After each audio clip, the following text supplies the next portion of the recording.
İsmi 3000 Kadir Hak'tan oğlu. Hak vermiş oğalı Kadir atavay.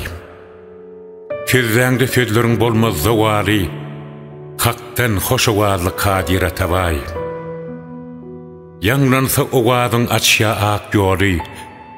Akıl tekip edev at yıllarım yari. Yaraşya şah serpay in nefis hali. Hak vermiş oğalı Kadir atavay. 10 kem 100 yaşlı şahir noğoli. Kadir'e kem uzak yaş dile ovoli. Bağıtlı yaşa Kadir Hak'tan sayali. Hak vermiş oğalı Kadir atavay. Sözlerinde oğadın erek dağına düşya. Yanlan yadı erem bağına düşya.